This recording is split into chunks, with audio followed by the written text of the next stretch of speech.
Hello friends, welcome to my channel Yoddha online classes.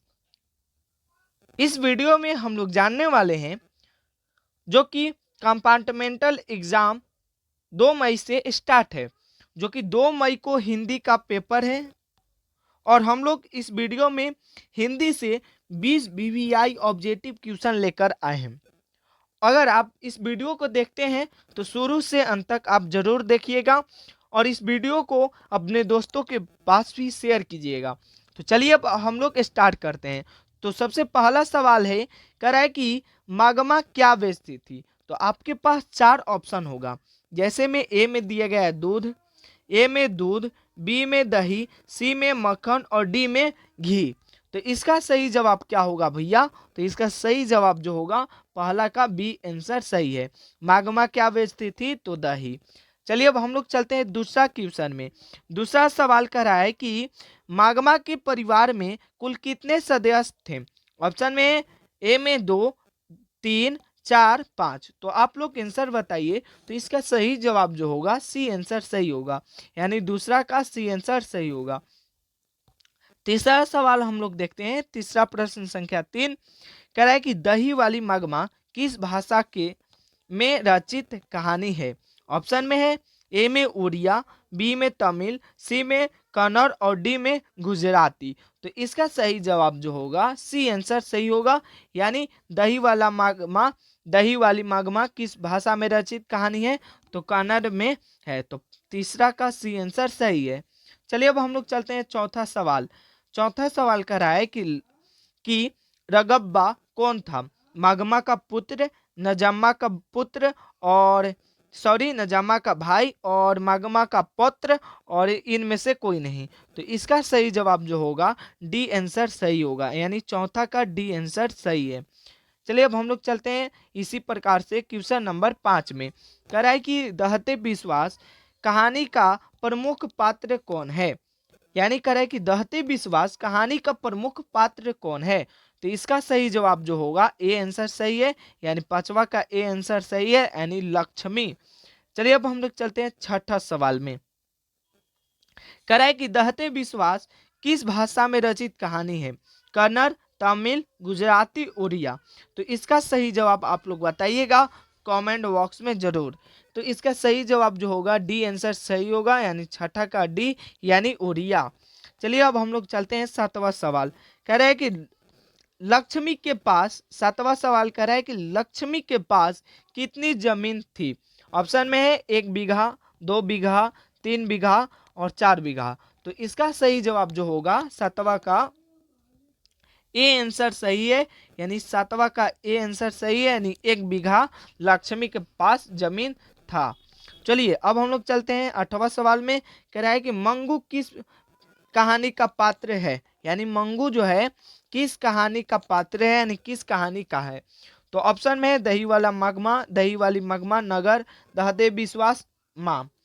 तो आप लोग आठवां का आंसर सही होगा, जो आठवां का डी आंसर सही है, यानी माँ से ये कहानी लिया गया है। चलिए अब हम लोग चलते हैं इसी प्रकार से नौवां सवाल में। तो प्रश्न संख्या 9 का है कि माँ कहानी में नौवा कह रहा है कि माँ कहानी में किसकी ममता का वर्णन किया गया है। ए में पिता, माँ, पुत्र और पुत्री। तो इसका सही जवाब जो होगा 9 का, इसका सही जवाब जो होगा बी आंसर सही होगा। 9 का बी आंसर सही है, यानी माँ का वर्णन किया गया है। 10 सवाल कह रहा है कि प्रश्न संख्या 10 कि मंगू कैसी लड़की थी। ऑप्शन में है ए में अच्छी, बी में खराब, सी में पागल और डी में गूंगी। तो इसका सही जवाब जो होगा बी आंसर सही है।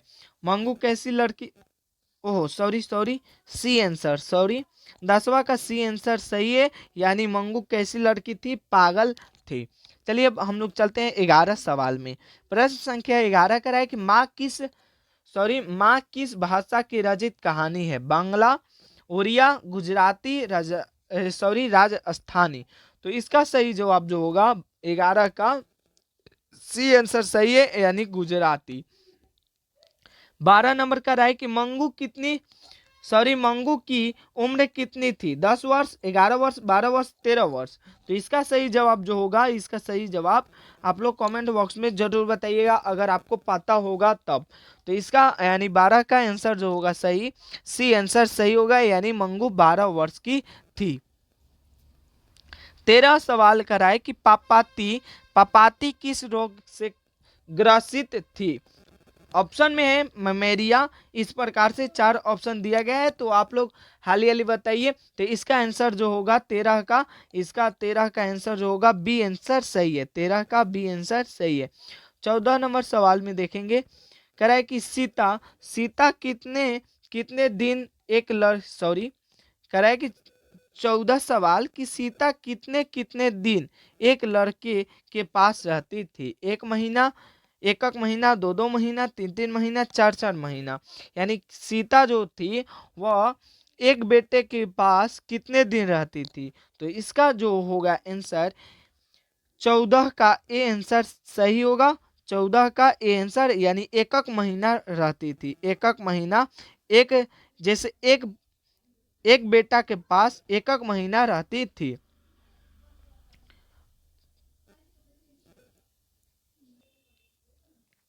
15 सवाल है कि सीता के कितने पुत्र थे? सीता के कितने पुत्र थे? तो इसका सही जवाब जो होगा डी, सॉरी, इसका सही जवाब जो होगा 15 का बी आंसर सही होगा। यानी टोटल कितने बेटे थे? तो 3, यानी सीता को कितने पुत्र थे? तो 3 थे। चलिए इसी प्रकार से हम लोग चलते हैं 16 क्वेश्चन में। 16 कह रहा है कि प्रश्न संख्या 16, अंबेडकर के दृष्टि में भाईचारा का वास्तविक रूप कैसा होता है? तो इसका भी ऑप्शन देखिए, दूध और शक्कर के मिश्रण की तरह, दूध और पानी के मिश्रण की तरह। तो इसका सही जवाब सीधे हम लोग देते हैं, यानी 16 का बी आंसर सही होगा, यानी दूध और पानी के मिश्रण के तरह। 17 सवाल कर रहा है कि अंबेडकर के चिंतन व रचनात्मक के लिए प्रेरक व्यक्ति कौन थे? तो इनमें से डी आंसर सही होगा, यानी बुद्ध भी थे और कबीर और ज्योतिबा फूले, तीनों। चलिए 18 नंबर चलते हैं। 18 नंबर का रहा है कि मदन ने कासू को कितने दांत तोड़ डाले? तो इसका सी आंसर सही होगा, यानी 2। अब चलते हैं, हम लोग चलते हैं 19 नंबर में। तो 19 नंबर का रहा है कि खोखा खोखी किस भाषा का शब्द है? तो ये जो होगा सी आंसर सही होगा, यानी बांग्ला देश का शब्द है। कह रहा है कि खोखा खोखी किस भाषा का शब्द है? तो ये जो है बांग्ला का देश है। सॉरी, दो क्वेश्चन हो गया। 19 2 क्वेश्चन हो गया। चलिए अब हम लोग चलते हैं 20 क्वेश्चन में। 20 क्वेश्चन में कह रहा है कि खोखा खोखी का अर्थ क्या होता है? तो इसका 20 का ए आंसर सही होगा, यानी इसका मतलब होता है बच्चा बच्ची। तो ये जो सवाल 20 क्वेश्चन थे वह बहुत ही वीवीआई क्वेश्चन थे। और अच्छा लगा हो वीडियो तो एक लाइक कर दीजिएगा, लाइक कर दीजिएगा, और चैनल पे नए होंगे तो चैनल को सब्सक्राइब कर लीजिएगा। अगर अच्छा लगा हो वीडियो तो एक बार अपने दोस्तों के पास भी शेयर कर दीजिएगा। तो इसी प्रकार के वीडियो से मिलते हैं नेक्स्ट वीडियो में, यानी अगला वीडियो में। धन्यवाद।